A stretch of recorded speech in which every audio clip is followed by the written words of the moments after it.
were going to record, he had walked in and he was in like, he had just finished studying and he had like shorts and flip flops Yeah. on. It's like, And I was like dressed a little bit and I was like, hey, do you want to do camera? He's like, you didn't tell me absolutely we were not. doing camera. Absolutely I was like, okay, not. we'll do audio. And I'm glad we did because we found out that like other studio they have and everything is soundproofed. And they give you like two mics. The other one was just like you bring your camera and they have like a room. Okay. And there's like Yeah, a yeah. whiteboard because it's Yes. supposed to be like an instruction thing. Right. A working room. And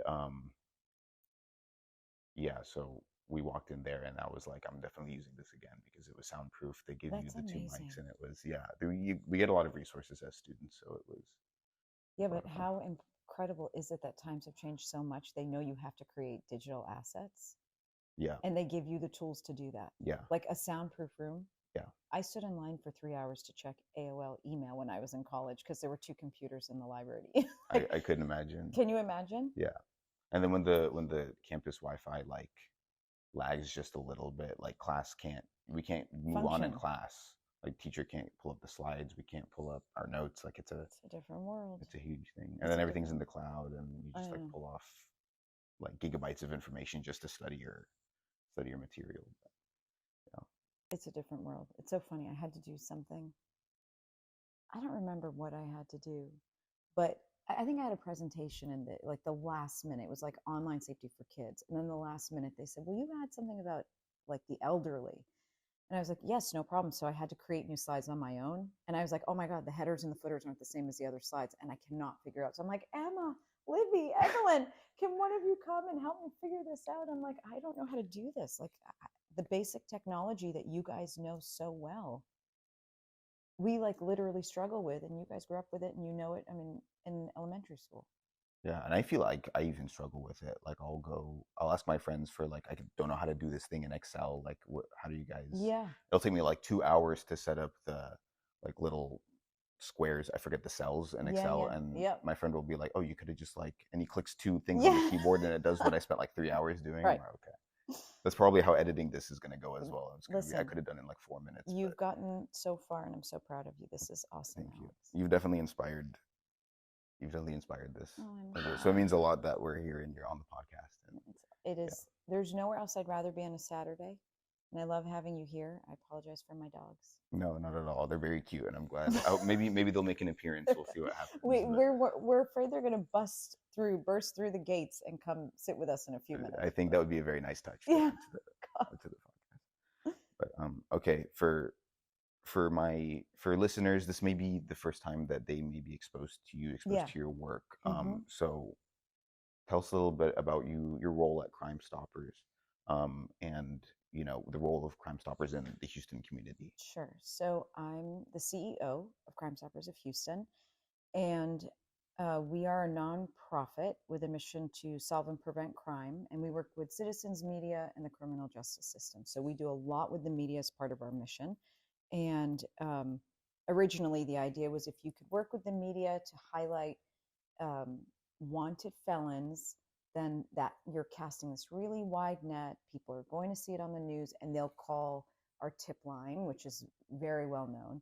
They'll call anonymously, leave tips, and then law enforcement will get those tips and be able to solve really egregious felony crimes. And we deal with the worst of the worst: murderers, serial murderers, rapists, arson, like the worst of the worst. And over time, that really has evolved. So yes, we have that three-pronged system, but our mission to solve and prevent means a lot more in terms of we go into schools, kindergarten through 12th grade, talking about every crime trend you can think of, giving kids the tools to either stay out of a life of crime, because we don't want kids to commit crimes, or become victims of crimes. And then we go into communities. We go to communities of need. We're everywhere across the spectrum, talking about the latest crime issues, so we can educate people and hopefully give them the tools to stay safe. So I don't know. I mean, the road to me getting here is kind of long and windy. All through law school, people would say, "Well, what type of lawyer are you going to be?" And I'd say, well, anything but crime. I know I don't know what I'm going to do, but I know it will have nothing to do with crime. And then I moved to Houston, and this is where I ended up being. So it's a very strange story. And you do cover that a little bit in your book as well. Yeah. The process of getting eventually here to your role at Crime Stoppers, which I would actually absolutely recommend the book. And I've told you this before. I read it and I was like, okay, this is for, Yeah. parents. This is for older people who, they don't know what's going on with Mm-hmm. with my age. And Yes. so, And younger. this Yeah. is a way to, get them, kind of engaged, kind of what's going on. And then I started reading within the first chapter of the book. I was like, I did not know any of these things happened online. I can't believe that. That makes me so happy because even writing the book, I kept going back and editing and like taking out chunks of information. And the publisher would be like, "What are you doing? Why'd you take out these 3 pages?" I'm like, "Well, I'm saying stuff that's so obvious. Everybody knows, blah, blah, blah." And she's like, "No, they don't know." And I'm like, "Well, all the kids know and they've already," and she's like, "No, actually, even the younger readers won't know." So it makes me happy to hear you say that, Alex. No, I genuinely mean that. And I'm 22 now. I think I'm on the older end Yeah. of, the range of, that target audience of, like teens. Mm-hmm. um the audience of people, the parents are going to have kids that age, that have like phones, that have Yes. Yes. access to social media. And I think it's the parents of that age group that you are, mainly targeting your book for. But um it was a page turner, because I was like, this I'm is, so I happy. don't want to know, Yeah. but I had no clue. So now I want to like figure out, like, what have I been exposed to, this whole time. I mean, everybody now is being exposed to. People are getting phones at such a Young ridiculously age. young age. And then, like you say in the book, people are, oh, my child doesn't have a phone, we're good.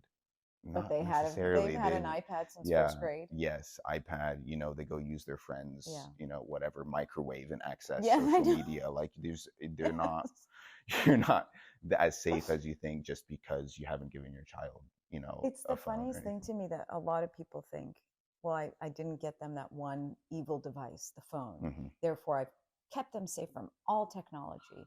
And I'm like, but don't they have computers at school? Don't they have a friend? Don't they ever go to a friend's house? Don't they have older siblings? Don't you guys have phones and computers at home? Don't you think it's strange that even though they don't have a phone, they know how to help you with your phone? I mean, like the kids have access and they know everything. Um, and my whole mission is, look, we deal with real life. We deal with real life, and it is hard, and there are very, very ugly components of real life. And we want to give tools within the confines of real life. So yes, I can come and say technology is bad, and I hope your 8 year old's not on TikTok. Hmm. But your 8 year old might be on TikTok and most likely has had experience somehow with different things on social media. So I'd rather, whatever the scenario is, give people tools to stay safe online. And now that messaging is actually going to our generation because of AI and other things. We are prime targets to be scammed. My mom's generation, your grandparents' generation. Right. Um, so we're expanding that messaging. Yeah. And that's, I mean, that's so dangerous, because before I could look at something and say, oh yeah, this is definitely a scam. um Now I'm looking online and it's like, a famous person Mm-hmm. endorsing this random thing I that you've know. never. And it would take me a couple days before I'm like, you know what, that wasn't even them, that was AI. I can't imagine people who aren't used to this kind of growth I in know. technology. They get on their phone, someone calls them, it's a scam call, and they're using all of these AI tools to, Mm-hmm. try to get them to do whatever it is. Like, I would fall for it. I don't imagine how people who aren't disconnected with technology would, We get through always something like talk that. about, again, like my parents' generation, your grandparents' generation. They weren't raised with technology. I wasn't raised with technology, this type of technology. We didn't have smartphones. I didn't have a smartphone until I was having my oldest daughter. Like that, I had a cell phone, but it didn't give me access to the world. It just, I could hit the letter 7 times to get to a queue. You know what I mean? Yes. Texting was so archaic now that I think back on it. But our parents and or grandparents don't understand that now AI needs 3 seconds of a kid's voice to then turn it into whatever they want that voice to say with full emotion. You pick up your phone as a parent or grandparent, you hear your child screaming on the other end, and it's their voice saying, "Please help me. I'm in big trouble. I got into a car accident, or I've done something wrong, or I'm in jail. Don't tell anyone, but I need money right now." I, I can't tell you how many people that are elderly or older, let's say 65, 70, who have wired thousands and thousands of dollars because it doesn't even cross their mind that they might be being scammed. But AI technology is so advanced, they can clone voices. They can make their technology can spoof phone numbers, emails. We don't think that technology is used that way, but it is. Have you seen cases of, somebody on the other end of the phone pretending to be the family member of, the person that they're trying to scam? Just out of curiosity, because I feel like that would be there's a lot of implications behind how they even get that information. Who do they know how to replicate? I mean, I Well, don't know if it's so basically what they do is they say they only have to watch, it used to be 30 seconds, now it's 3 seconds of a child that they're following on TikTok, Instagram, or whatever to understand what part of town they live in, maybe what sports they are involved in, maybe where they work, maybe even what kind of car they have, because our kids post everything. Um, they clone the voice. They can create the story based on what we're so overtly sharing. And when you're 65, 75, 85 years old and you pick up the phone and you just hear your child screaming, saying, I was driving my Honda Accord on the way to football practice. And it's like, I know my grandson has a Honda Accord and I know he goes to football practice. I got into a terrible, and I need money. And then some other person comes on the phone and says, yeah, you need to wire it right away. Um, they don't even stop to think this could be fake. no. I mean, that's also you're like inducing such an emotional situation to try to get them Exactly. to do what you want. I mean, that's like, Exactly. how do you think and analyze? Yeah. What time do they have? Like that Yeah. all goes out the window. It, Like, oh my goodness, this person's in danger. Like, my kid's in danger, my grandkid's in danger, whatever it may be. but That's now we terrifying. sit and say, well, what's the formula? So we'll tell people there's always a formula. And for the older target, it is something you care about, whether it's like the value of your home, money that you've saved in the bank, the health and wellness of yourself or your loved ones. It's something you care about. There is a dire emergency and it needs to be fixed right now with some type of funding. That is the formula. So plug in different scenarios, but you're going to always see that formula. And when you do see that formula, before you get really emotional and say, oh my gosh, of course I have to respond right away, pause, because usually that is a scam. And it's so sad to say that 9 times out of 10, maybe 9.5 times out of 10, it really is a scam. That's how pervasive things have gotten with technology. Yeah, that's really frightening as well. And I want to go back to the ability to replicate voices and Mm-hmm. things like that. You have a lot of hours of yourself talking about all sorts of different things Mm-hmm. on social media through news outlets. Is that ever a concern for you that somebody may be using a program to replicate your voice and then you know get you to artificially say things that you would never ever say? It literally has crossed my mind. What's been a little bit more interesting for me is, so yes, the shorter answer is yes, that's crossed my mind. But the other answer is I never want the darkness to sort of turn off the light that we're trying to shine. So yes, that could happen. Yes, people could protest our work or show up and give us but we've got to keep doing what we're doing because we're trying to put lightness in dark spaces.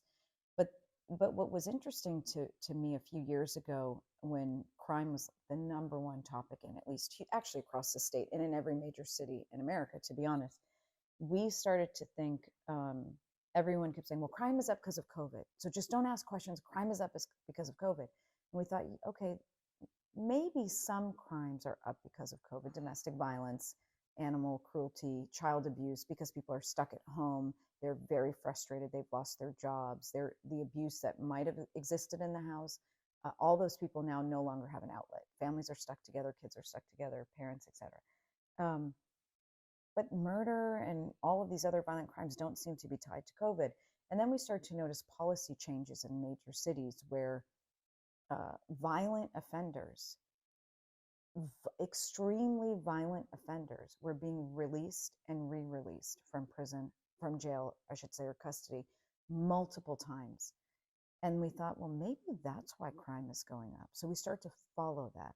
And then we start to become very vocal. We as an organization in Houston started to be very vocal about it. Well, there were a few people who didn't want us to be vocal about it and were very, very pointed at getting us to stop talking about it. And one of the things that they did was try really hard to paint us as like a right-wing, crazy group that ultimately needed to be dismissed. That was the height of like cancel culture. If you were perceived to be super right wing, you no longer had a right to have a space in the conversation.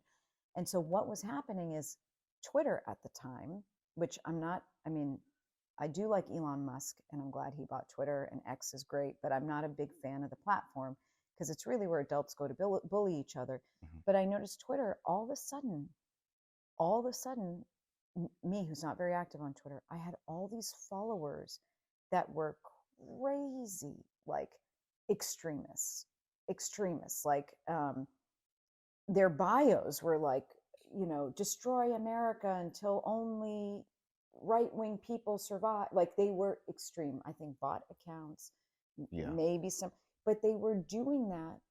I think that was like a targeted push to say, like, look at her Twitter. She's engaged with those Yeah. people. So I Look at kept her following. Like, blocking the account. So I felt like technology was almost being manipulated there to make us look different.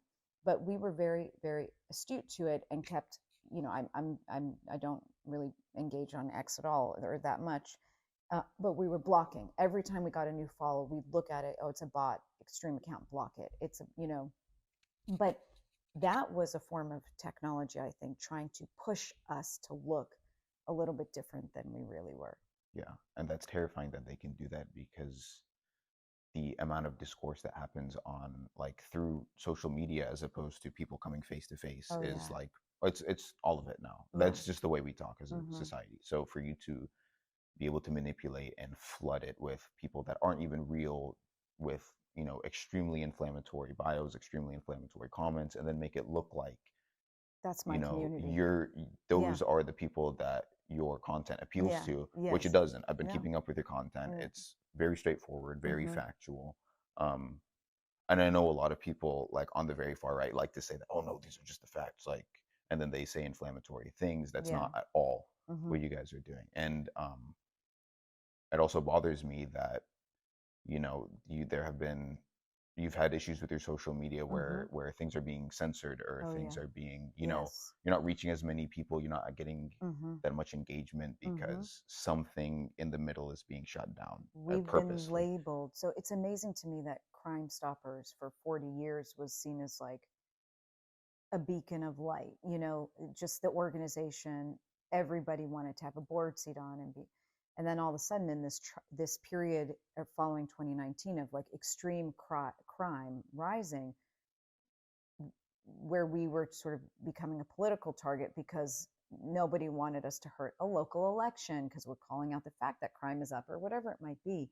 um, we were pinged as a like this right wing conservative group at Facebook and other groups. And so uh, anything we posted about Crime Stoppers, I mean, I myself would try to go back and look for it and I couldn't find it. I call my family and say, hey, can you see my latest post? You'd say no. I'd say, well, go directly to my page. And they'd say, no, we see the one you posted a few weeks ago about the dog. And I'm like, okay, so you can't see the one I just did. And they're like, no, but we'll refresh. So, I mean, it was like, eh, I mean, and they have, these are private companies. We can't forget that they Yeah. are private companies. So if now public safety goes against community standards, it's incredible to me. And I think we've moved a long way past that. As major cities are like, wait a minute, we don't want to live this way. Crime is, we can't take our kids to the park. We can't survive. And so they're coming back around to, what is Crime Stoppers doing and how do we get back involved? Um, but we're still dealing with some of these community standards that we apparently don't follow, because instead of pushing, like, you can go on these platforms and push exploitation of children, but if you go on these platforms and try to talk about how you shouldn't exploit children, you go against the community standards. I mean, it's actually amazing when you think about it. Yeah. And that was one of the things that was very infuriating. I listened to an episode of The Balanced Voice. You had a man named Barrett on, I Oh yeah, believe. Barrett Paul. Yeah, Yeah, Barrett Paul. He yeah. was he was Former in the model. modeling industry, right? And he was talking about, just all platforms. Mm-hmm. You go on, um, plenty of disgusting comments, Yeah, plenty of, like, this is clearly, you know, sexualization of people on the internet, sexualization of minors. Like, yeah. it was disgusting stuff. And then, when I see pages like Crime Stoppers or other, Mm-hmm. like the very few voices that are saying like, hey, this is a problem. Trafficking is a huge problem, exploitation is Yeah. a huge problem, and those are the accounts that are getting censored. Yeah. So it's you know, almost like the people that are responsible for these kinds of things want it to continue. Oh, for sure. Yeah. Which is scary and sad, and you almost feel like, I always talk about like the depravity of mankind, and I feel like it's flared up and it's been free to really do what it wants to do, and it just breaks my heart. There were moments during this last sort of season, and we're really coming around, and I think our team really dug deep to figure out, oh my gosh, we've been pinged as like a crazy conservative group and fighting and protesting that. Now we see the podcast, sorry, um, is in the views of over 2 million because we were able to remove some of that labeling. But um, there were just times when we would say, okay, let us boost this. We're going to pay to boost an episode with Sam Chapman saying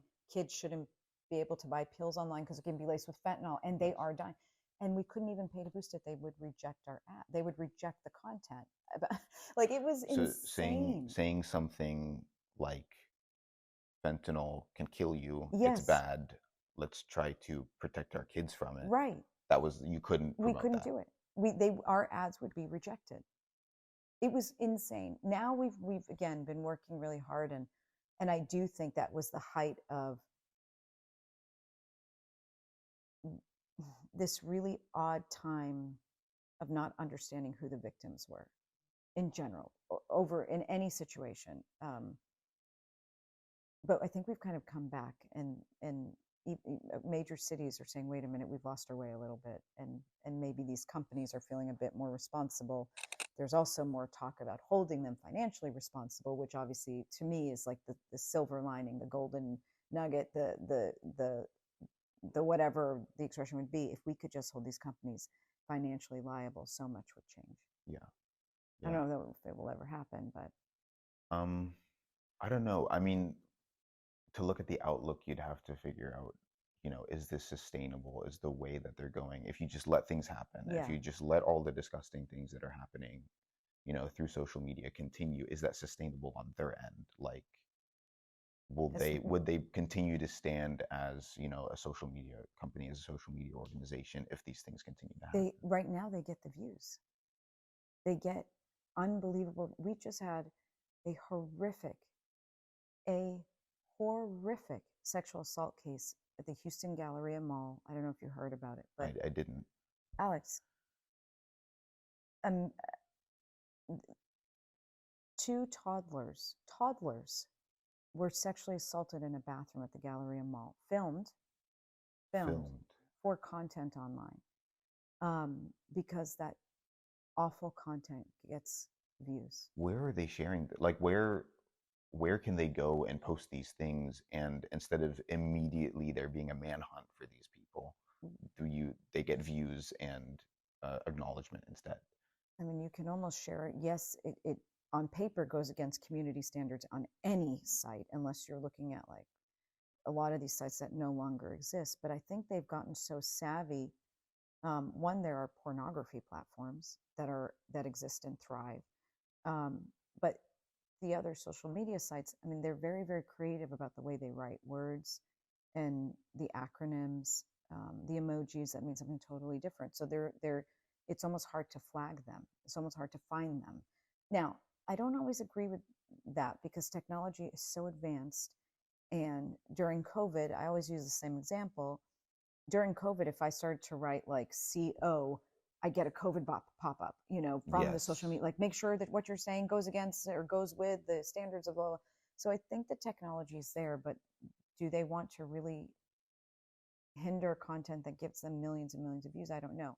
Now, I will say, Nicosi, which is a brilliant organization, and they deal with the exploitation of children. They've they're out of DC. They fought so like these horrific pornography sites.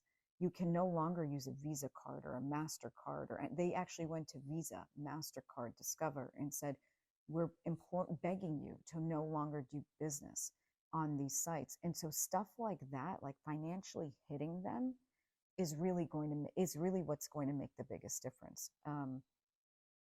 We've got to keep that type of financial pressure, because the moral pressure to do what's right is not working. No, and it never will. I mean, I think, Morality's moved. yeah. Now I you mean, and have, we've always like we've always fallen short. We always will. We have to have some sort of safeguards in place that say, whether you woke up on the right side of the bed this morning or not, yes, you're not allowed to do this thing. certain things don't are not. But then you have people say, well, what are you going to do? Those men in the mall, they're attracted to toddlers. What are you going to do? I mean, what are you going to say? They should be denied the rest of their lives? I'm sorry, what? Now we're making a gray space for the attraction to children, and like, where is the world going? And there's certain things where we as a society have to say no, absolutely not. There's no excuse. We are not going to make way for an excuse. Yes. No, no, period, no. I mean, I saw this for a while. It was going around on social media where it was like, oh, we call them minor attracted Yeah, persons, no, not pedophile. And I'm like, wait, hold on. How did we? Is this a meme? For the first yeah, few times I saw you're, it, I was like, okay, this is definitely a meme. it can't be real. It's satire about other things you know in our social environment. But then I started to look more at it. I was like, wait, the circles in which these are being posted don't seem like they're joking. Like Mm-mm. this is they're trying to validate it. It's Oh not yeah, just they're doing this behind studies the scenes and they're show. allowed to do it. Yeah, They're going out there in public and saying we should be able to do this thing, and then you turn around and you see this case that happened at the Galleria it's Mall, and you're horrific. like, No, what do we? Yeah, that's. I just think as long as you're a human being, I mean, there just have to be certain lines. You can't murder, you can't rape, you can't assault children. I mean, I will never understand people who are trying to make some of these things gray. It's not. I can't. I mean, is there any idea as to where it's coming from? Or, I mean, is it people that have had certain experiences in their past and they're desensitized to certain things? Do they want to inflict this kind of pain on other people? I mean, where do you have any There's idea where this two is coming from? answers. So there is like the political sort of boogeyman answer, which is, somebody like Soros is funding money in to destroy major cities and destroy America from within. There's that answer. There's another answer, which is, stems in sort of any faith, which is like, whether it's Christian, Judeo-Christian or not, which is like, it's the devil. It's like it is literally the depravity of man, and it's getting more and more vile, and it's looking for more harmful, sinful, hurtful um, things to sort of fill this never-ending appetite of depravity. And none of it's scientific, but I think what we have to say is what's right is right and what's wrong is wrong. Period.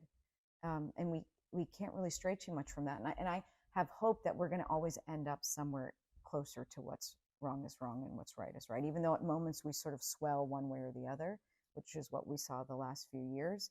Um, we in Houston particularly, you'd murder someone, you'd go before a judge, and they'd say, okay, well, just kind of go on and don't do it again and show up for court in a few weeks. And people would be like, yeah, sure, I'll show up for court in a few weeks. And they go murder someone else and come back. But all right, well, I'm sure you'll make better choices. And now we're turning around. Like, you can't do that. So I have hope that we always end up somewhere back in the middle. Yeah, and I think that's really important too. I mean, some people might read the first chapter of your book or so and say, "Oh my goodness, we're doomed." But Yeah. then I you make a hope. very important point of saying we have tools. There are Yes. strategies Yes. to deal with this, and I'm going to give you those strategies, and we're going to Mm-hmm. empower each other to make this happen. And I'm really glad to see that with the courts, you can't just you kill somebody, you go to jail. You That's the have way to it have a goes. fair trial. Like, Right. we're not bypassing that. You have to have a fair trial, a speedy trial. You can't drag these things out, because if you're asking that the system hold someone in jail pre-trial, so they're still technically innocent, we have to respect people's constitutional rights for freedom, and that in this country you are innocent until proven guilty. We agree with all of that. But if you have posed and you have shown that you are a high risk to society, we want, and victims have a right too, right? And so we're saying we want a fair and speedy trial. We want everybody to have accurate representation, every tool to be used to exonerate people or free them should they be innocent. We want If they're found guilty, we want just punishment, fair punishment. We're not throw the keys away and let them suffer. No, we believe in rehabilitation. We should be pouring funds into the prison system. So if people do, and when they do get out, right now they're dropped off the street with $50 down in Midtown. What are they going to do with $50 in Midtown? Nothing. Most likely they're going to have to commit another crime so they can even just have a place to sleep. Yeah. So there's a lot. And while we focus solely on the public safety aspect, we're not heartless in terms of the justice side. And we think through a lot of that and work with any organization, help support other organizations that are working on prison reform and the just treatment of prisoners. Um, there's a lot of wonderful groups doing great things there, actually. Yeah. I'm really glad you mentioned that because you do. I mean, you're presented on social media as like putting your foot down about crime, which we should Yeah. absolutely do that. Yes. And I'm glad that you are also um, approaching the other side of these people are they need help. But Mm-hmm. if they're committing these crimes, we shouldn't just let them back out on the street and let them do whatever they want again. Right. But I mean, they need help. They need to be rehabilitated back into society. They are deserve the respect of a human being, and we Yes. should do everything that we can to bring them back in a way that we can ensure they will actually be able to contribute to society. They're not going to go out and just commit Exactly. whatever crimes they want. And we'll get calls from like family members of somebody that's wanted. And it will, we've had family members say, like, my son is wanted for whatever activity. We want to make sure he's apprehended and he stays in jail. He is going to die. He's going to get himself killed. He's going to end up killing. His rap sheet, if you will, is only getting longer. So this whole notion of that we saw a few years ago, well, wait a minute, maybe the criminal's the real victim, and maybe we shouldn't be holding them in jail pre-trial. It's not fair to them, and everybody else will be fine, but let's just focus on how the criminal. Again, all valid to some degree. You had the family member saying, "What are you talking about? The jail is the only thing that's going to keep him safe for right now until we can get him help." We're not doing the defendants or the criminals any favors by saying, okay, you get a pass, keep going. Oh, you did it again. Oh, this time's a little worse, but that's okay. Get a pass, keep going. Now you murdered somebody. That's all right. Keep going. You're sure you'll be fine. Okay, now you've murdered 2 people. Like eventually it's going to catch up to them. And this sounds crazy what I'm saying. Yes. People I've talked to are like, okay, stop exaggerating. I say, how many cases do you want me to pull for you to show you what I'm talking about? Yeah. And then when you pull cases, they're like, oh my, what, this is real. I'm like, this has been what we've been dealing with. It's gotten so much better. Yes. We took a lot of the hits for it locally, but every city has gotten better. Yeah. Yeah. That's really encouraging to hear. And I think there's going to be, like everything is a cycle.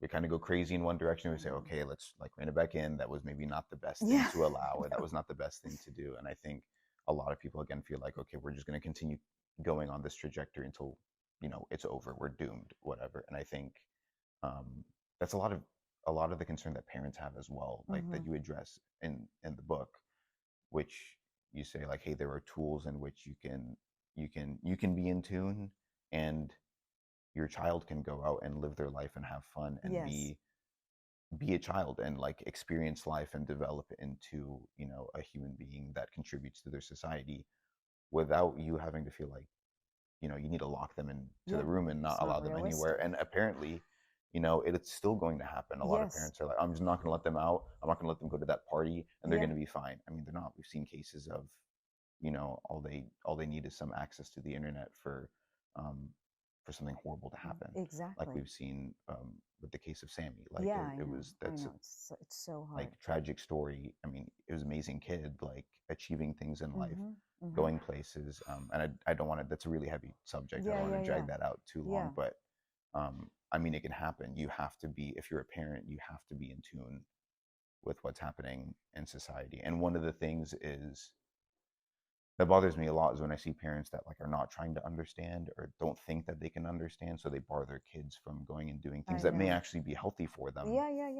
If they give them the tools to actually go and succeed in that thing and be mindful of their surroundings and know when something wrong or something evil is happening.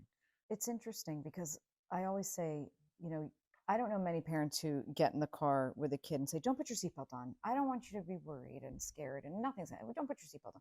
Or get on the plane and when the emergency things come on, they say like, "Close your eyes. Hold. I don't want you to be worried." But for some reason, when it comes to like online stuff, parents say, "Well, I don't understand it. I don't want to scare my kids, and I'm just going to keep them off of it." Like, we don't say we're going to keep them out of a car, we're going to keep them out of an airplane, or we're going to keep them from.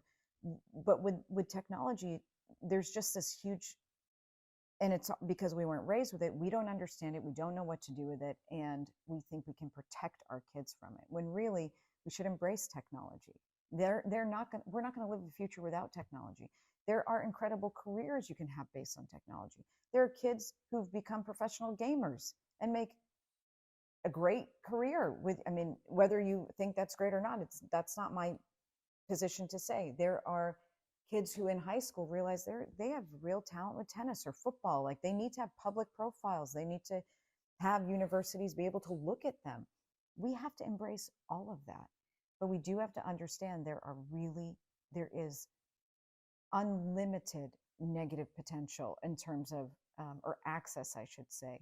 And we've got to equip our kids with that. And I don't see it as this big horrific gray space that I'm never going to understand. Therefore, I just can't fight it. Actually, I think we can turn big gray, horrific gray spaces into very small black and white buckets that we can understand and our kids will understand. Yeah, I think we absolutely have the power to do so. I mean, Yeah. if we as a society can create this thing to begin with, I Mm-hmm. think we can absolutely harness it, to bring light to the world. It doesn't have to be this evil thing. It doesn't have to be this thing that parents are afraid of, that kids eventually are afraid of. Yeah. Um, and I don't. I talk to a lot of people who, older, much older generation. They say, like your whole generation is gone. It's Yeah. over. Like you're just Sometimes I you've feel been that on way, social but media. Yeah, I mean, I understand with all the craziness that yes. happens on it, but I do feel like no, we want to do good. Like we Yeah. want to. Sometimes we get lost in all of it. It's a whole ocean of just craziness. But I think we can harness it. I think we can absolutely. I don't think we're going to get away from it. So I think we should do our due diligence in trying to understand it. I think parents should do their due diligence in trying to understand it so that you know their kids can use it in the future. They're never going to stay away from it forever. And I think there's two aspects to that. So there's one, accepting that technology is a part of our lives and has great potential. And, the Ice Bucket Challenge raised millions for ALS. And your generation's so smart and so creative, and you're going to solve major problems through technology. But this is the part that actually worries me is the obsession being in the gadget. I worry about young kids. Again, I like the technology, and I'm not saying don't be on Instagram, don't be on TikTok, because they're going to be. They're going to be. And I'd rather equip them with how to be there safely. But it's the time. It's the wake up and I check my phone. And then I'm still brushing my teeth and I'm still checking my phone. And then I'm watching it all the way until I get into class. And then it's kind of like up facing, but I have to pay attention a little bit too. And then I check it as soon as I leave. And then it's open when I'm at lunch with friends. And then I'm still texting other people while I'm like, we can't separate from it. Yes. That scares me because our ability to focus, our attention span, our ability to think creatively, um, it's all kind of going away. And that to me, having I had the luxury of not being raised that way. I rode my bike. I had a dirt bike that I rode through my town for like 4 hours a day, and created little bumps and like went and met friends. And of course, it was a different time and it was Yes. safe to do Yes. that.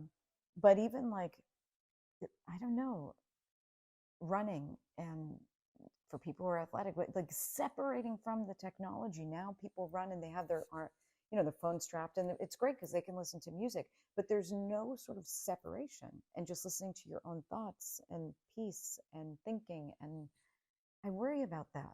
I really worry about that.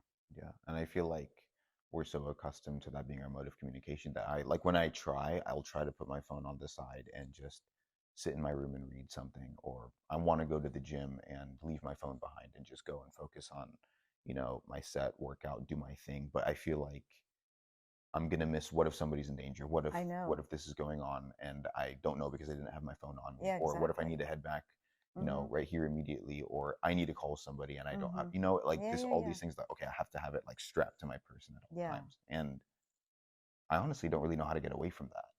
I don't either. I don't either. And even as a family, we'll say, like, yesterday, we took my husband out for his birthday, and we said, phones down. Let's do it. Let's just do it. And then we managed for a few minutes, and all of a sudden, we each are like, "Oh my God, we're back on our phone!" Like phones down. Oh well, Yeah. we meant to take a family picture, and then I noticed that somebody sent me a message. Oh, but then my mom texted. Oh my gosh, that just reminded me. I need to tell somebody. Oh wait, did you see that pop? Like you just back down the Yes. rabbit hole. So like 4 or 5 times we found that they crept back up and we were all staring at our phones. Yeah. It's really hard because they've taken over how we think, see, talk, feel emotions, pass time. The addiction there is almost, it's like terrifying. Yeah. And I'm hoping, again, hoping like everything else, it's going to be a cycle, right? Mm-hmm. It's like, like certain medications will be prescribed, right? And for a while, everybody will be using it, and then they'll realize, hey, this is kind of addicting. Yeah. This is a problem. We need to change the way that we're manufacturing this medication. We need to, take it off the market and figure something else out to I hope solve this so. particular problem. So Yes. hopefully, I mean, we can stay connected and do all the things that we need that connection to do um, without that feeling of addiction, or that feeling that, first thing in the morning, okay, what happened last night that Yeah, I I like know. missed? In the 4 hours I slept, Yes. Yeah. like hopefully nothing happened, but yet you feel like you lost so much. Yeah. I don't know. I don't. I feel like there are so many built-in safeguards with like the medical industry. So when they find like drugs are addictive, it's like, okay, let's try to work around that. But technology is, whether you look at the legal world, the business world, we're so far behind constantly. And I don't see us getting ahead of it.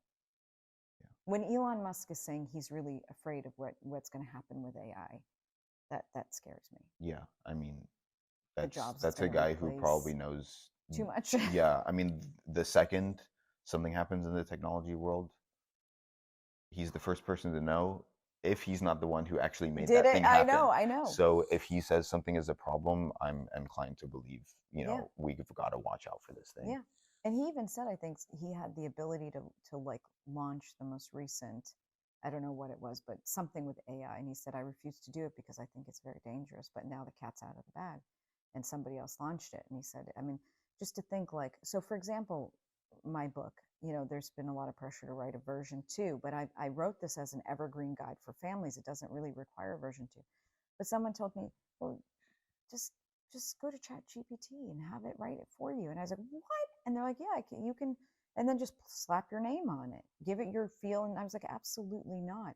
And to think like, yes, like the movie industry, actors and actresses being placed by technology, writers being replaced, like music being replaced. That's horrific to think of, let alone people's livelihoods just going out the door. And then that's going to, in engineering and medicine, um, it's awful to me. I don't want to think of a world where technology is the be all and end all of everything. I think, yeah, I mean, there's a lot of people fighting back against it, but at Yeah. least in my circle, I mean, I'm not, I don't hang out with all these tech giants, so Mm-hmm. I don't know, what the agenda is in terms of how they're going to implement these technologies. But I feel like, I want to do something with my hands. I want to I go know. and, like, be active and go to the Mm-hmm. gym, and then like be in class and Yes, actually learn. I mean, like COVID, when everything was online, that was miserable. I know. And not because of the work I had to do, but because I wasn't having any Yeah. interaction. I wasn't Yeah. working on something like collaborating with other people, being in a classroom. You can like work on something, share jokes. I don't want that to go away. I don't think anybody wants that to go away. I think we've seen a resurgence in people like craving human interaction Right. after COVID.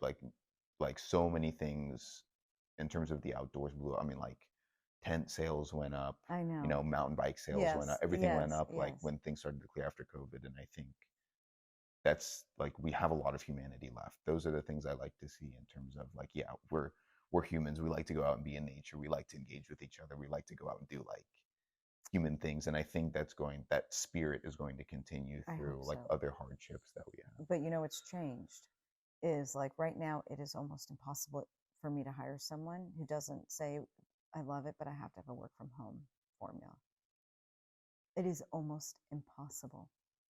Yeah. And and that's sort of the the strange benefit of color. I don't know what to call it, but now people realize I can do a lot from home, and I can take a long walk at lunch, and I don't have to get super dressed, and I can check every box.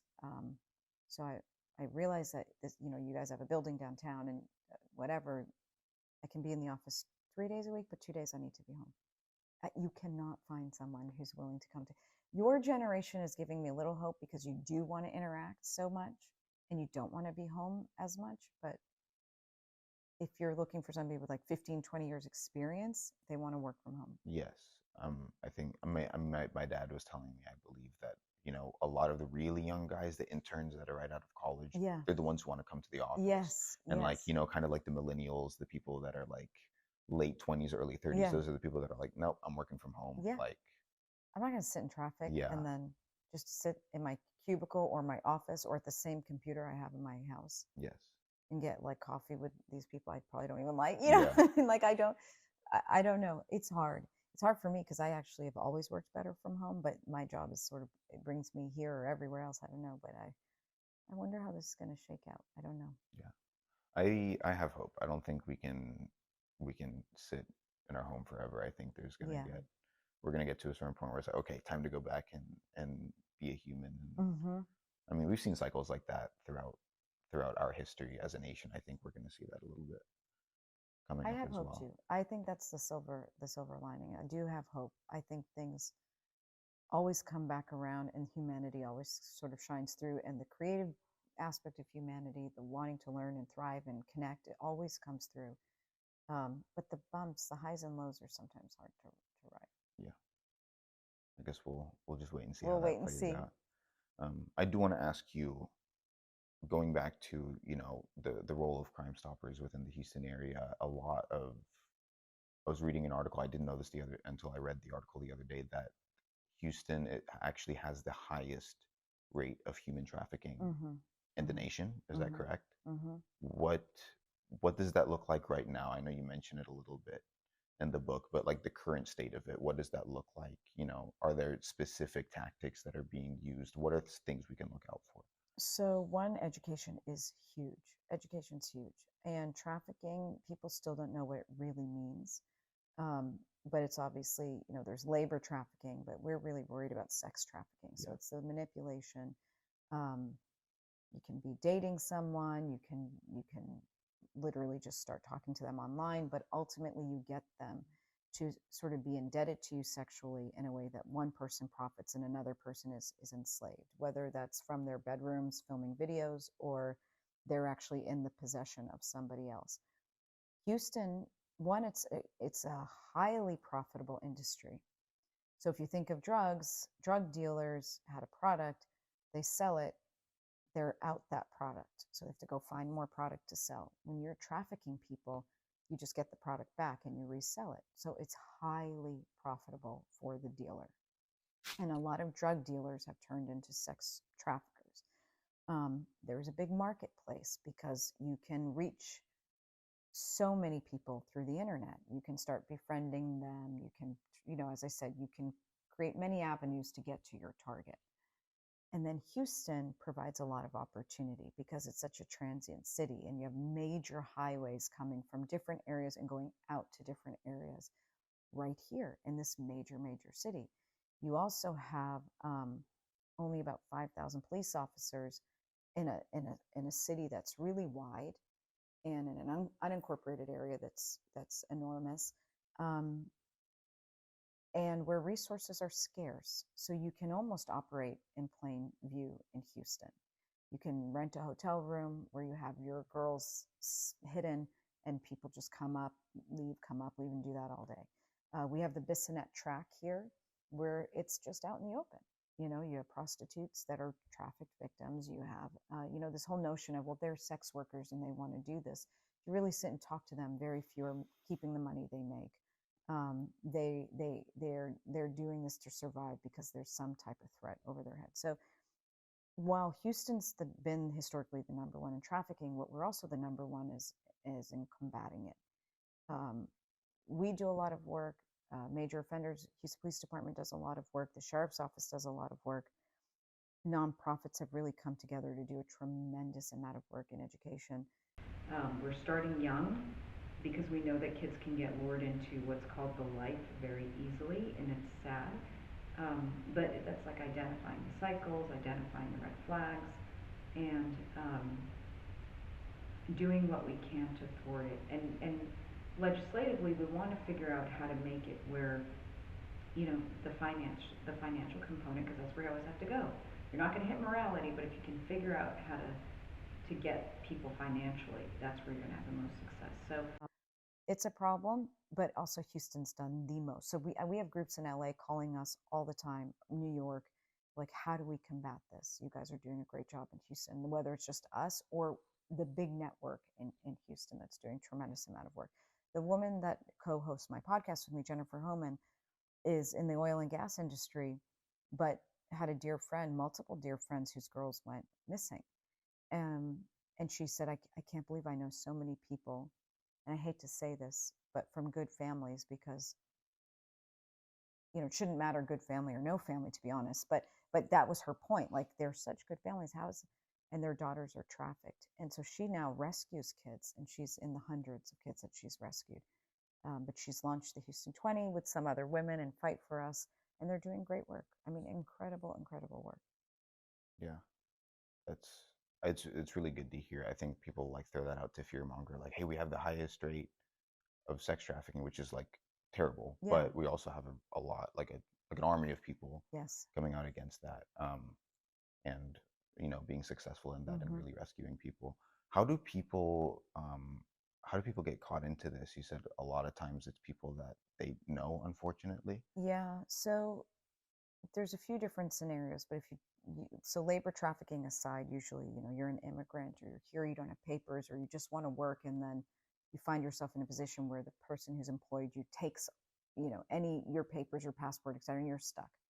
But we'll put that aside because that's not the area that people are most concerned with. On the sexual side, on the younger end, usually it is young kids, let's say usually girls, although there can be boys too, who are looking. They are looking for praise. They're looking for a relationship. They might be looking for material things, whatever it might be.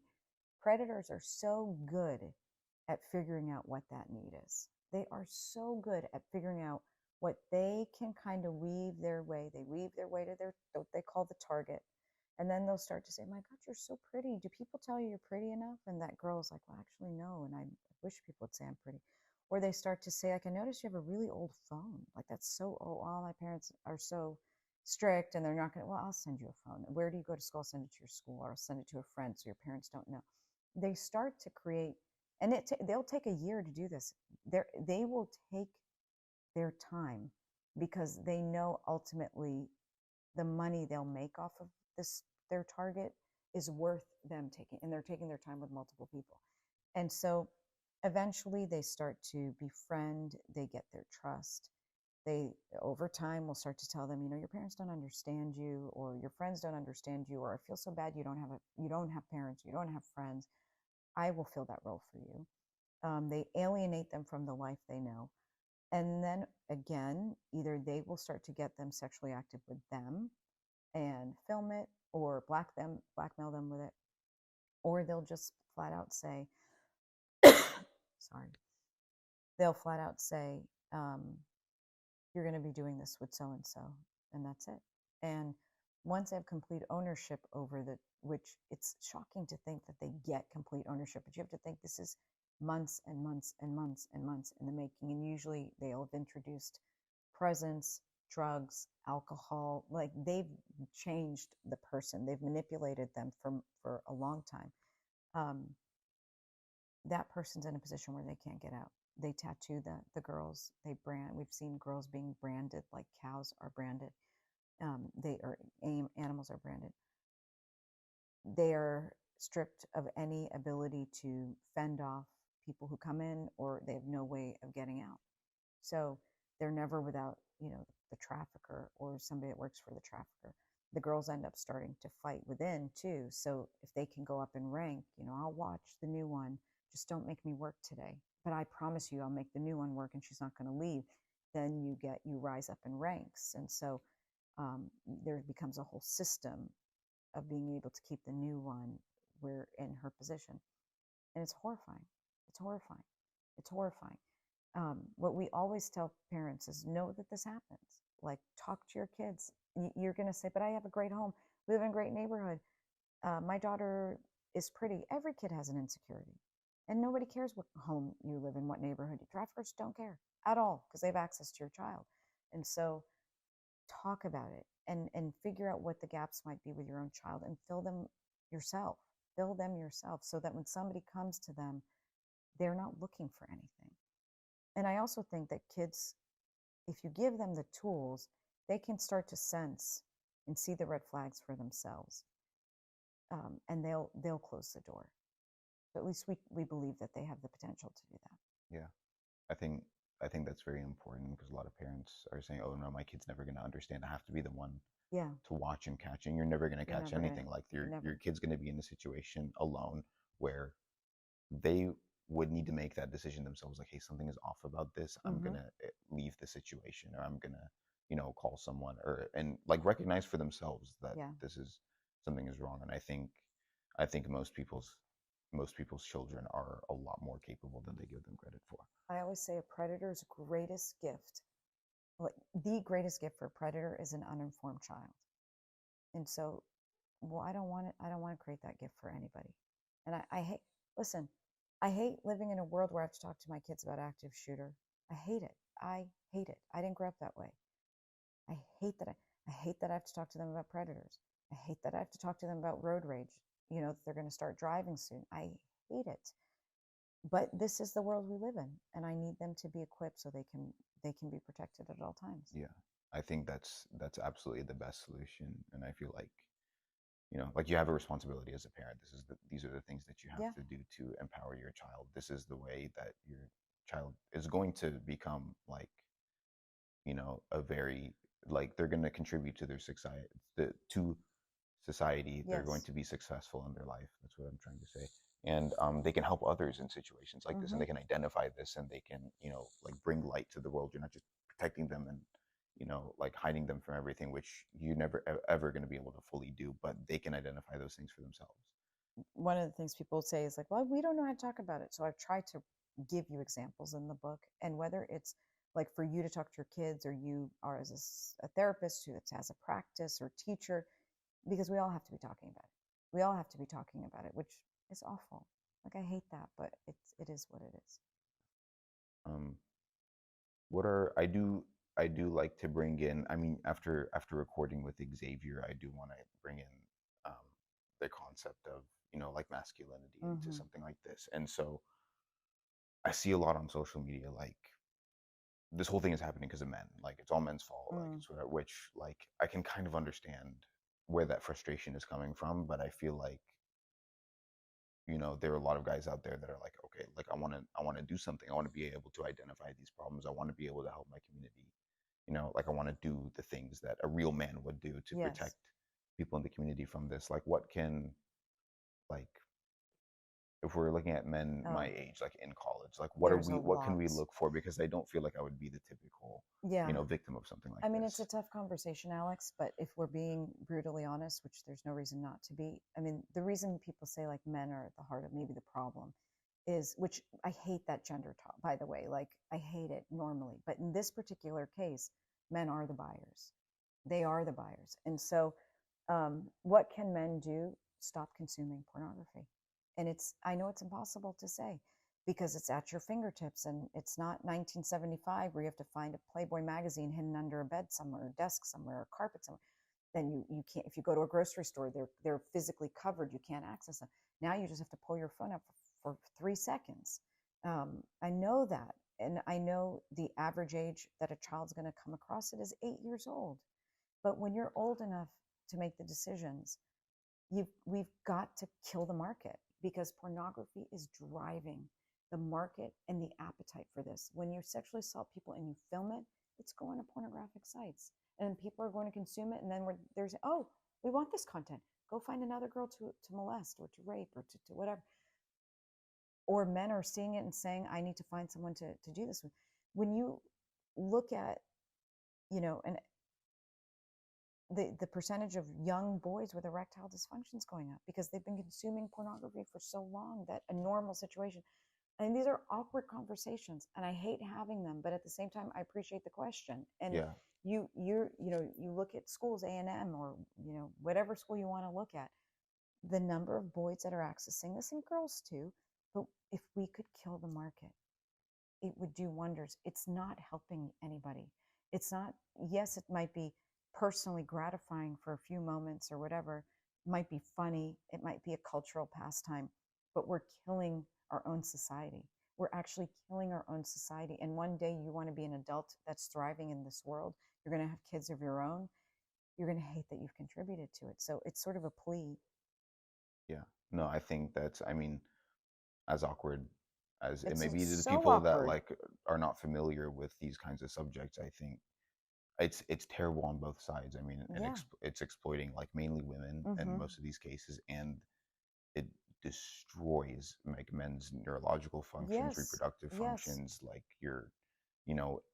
every system in your body that relies on hormones is completely shot. Mm-hmm. Mm-hmm. And it just like throughout your life, you never, if you continue down that path, it's just going to ruin It really is. the way that you interact with your life. Yeah. Like regardless of what it is, it's not going to be, doesn't have to be anything sexual at all, but just the way that you've wired your brain.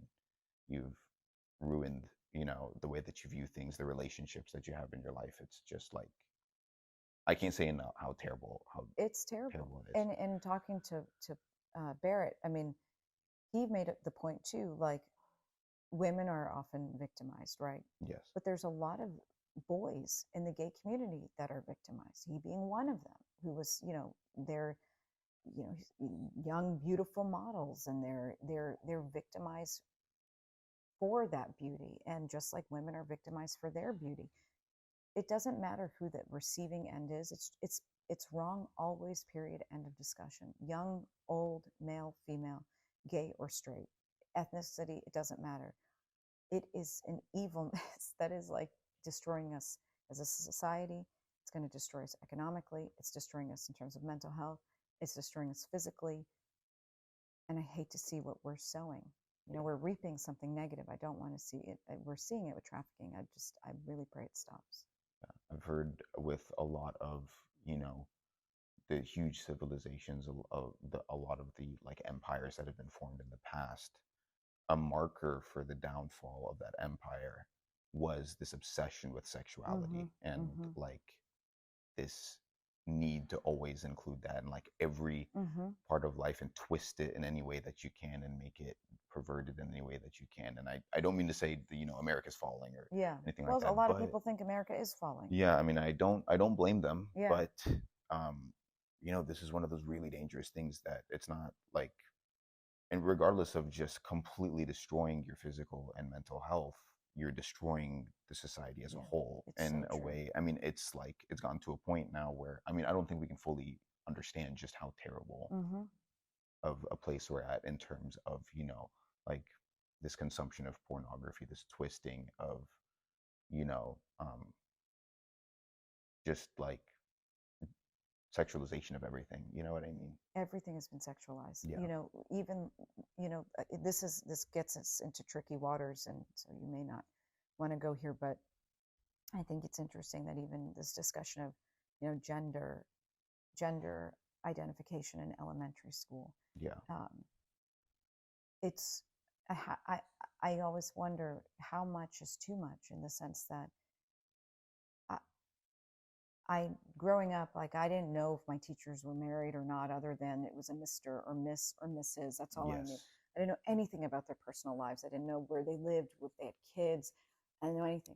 But now it's become like, well, I need to know and respect the sexual orientation of my Yeah. teacher, and they need to know and respect my sexual orientation before I've hit puberty. Like, we're such a hypersexualized culture Yeah. that we've weaved it into becoming the forefront of it's got to be in signatures. It's got, and I'm, there's a whole other argument to be made that is very valid too, but I'm simply asking the question: have we as a society gone so far in sort of this hypersexualization in every possible manner? And I don't know. I'm not answering it. I don't know.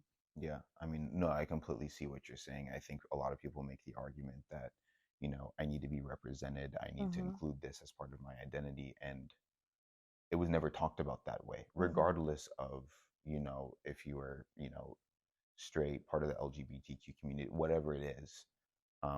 We just, like, it was never this big of a deal. Like, you go Mm-hmm. to class when you're in elementary school, you know, your teacher would never mention one time whether or Yeah. not they were married. It was like, Yes. you're here to It's not learn, part of the conversation. like, Yeah. this is how 2 + 2 works. Yes, This is how, exactly. all right, now you're going to play with Hot Wheels, or like Yes, whatever it yes, is. It yes, was yes. never, we're not talking about these really deep, really, really complicated biological Yes, topics. yes. And now we are at that age Yes. for some reason. And I don't think it has to do with representation. I don't think it has to do. I think, like you're saying, there is an element of the hypersexuality of today's society. And what was interesting is one of my very dear friends. She's gay. She said to me, "This is not an LGBTQ issue. This is not." She said, "We as a gay community, for example, we're not insisting on, pronoun identification." She said, "This is something different." And I said, "Well, what do you mean?" She didn't elaborate, but it was interesting because who are we representing? What are we representing? I guess it was her point. And she said, because it's not something that me as a gay female needs you to know that I'm a she, her. Like, I've never felt that I need you to know that. And nor do I just want you to respect the fact that she's been married to her partner for many years. She said, that's what I want. I just want you to respect that. Yes. It's just interesting. And it just goes back to, I guess, we've hypersexualized our world and no connection to the pornography. There's no connection there between gender and what we were talking about with trafficking. Of course not. But in terms of the trafficking and what your generation can do, especially college age, high school, and young adults, is stop the pipeline. Yeah. Stop feeding the beast. Yeah. Yeah, I think that's huge. And I think a lot more people than we would like to admit or acknowledge are caught up in that. And it's very hard to leave that. I mean, Yeah. like, once you realize that this is the effect that it has on people, you might be watching, you think that, whoever's in the video is consenting. Like, Yes, that's a I huge mean, that's not, misconception. it's all twisted, the whole Yes. thing. It's terrible. And, there, we need to be more disciplined about watching what we're putting. I mean, not just in terms of pornography, in terms of anything, Yeah, like the yeah. types of content that Yes. we're allowing us to see. I mean, it can just be something like ridiculous on Instagram, and we're like, did that contribute to our time? Like, how much of my mental energy did I spend trying to process that when I could have been, having a meaningful conversation with somebody? Listen, when I say, let me just check this before I start my day, and it's like, oh my God, I've been checking for 2 hours. Yes. I'm like, oh my, it's like that. Yeah. Yeah, it sucks you in. I'm hoping, like you're saying, there's going to be safeguards in place where we can I don't get know. I away. hope so. I don't think it's going to Hoping, happen. hoping, yeah. I don't think it's going to happen. There's too much money to be made. Yeah. But we'll see. I have hope. We still have hope. Yeah. I guess that's the moral of the story today. Like, Yeah. hoping, doing our Yes. best to bring light into, a lot of the craziness, and being encouraged that we can actually do something about these situations, that parents can actually educate their kids, and they can be strong members of society and not have to be hidden away because of all the fear that's out there. At the end of the day, people always say, like, you always said in law school you would never do crime. And here you are at Crime Stoppers, and you deal with crime every day. But it's changed for me because it's like we are turning the light on over darkness. And that is something I'll always want to do. And it's not scary. It's not intimidating. It's not negative. It's actually very hopeful. And when you have victim families saying, you're the only group that's helped us find justice, or you're the only group that's keeping my daughter's story alive, or you're the only group that's willing to go into this part of the school, this part of the community, and talk to our kids about gang violence. You're the only group willing to do that. It is like the best thing ever. So it is really all about hope, because we don't give up, and we think that everybody needs to be heard and listened to, and given opportunities for, the best life they can have. Yeah.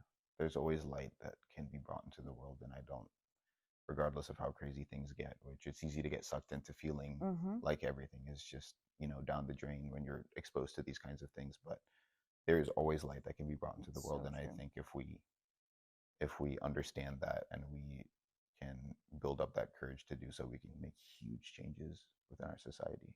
You're doing it, Alex, with this podcast. Well, you were definitely a huge inspiration behind You it. are And doing it. thank you so much Yeah, for thank coming on my you. podcast, inviting me to your house to record this. Anytime, Alex. Thank you. Yeah, Thank you for having me. yeah.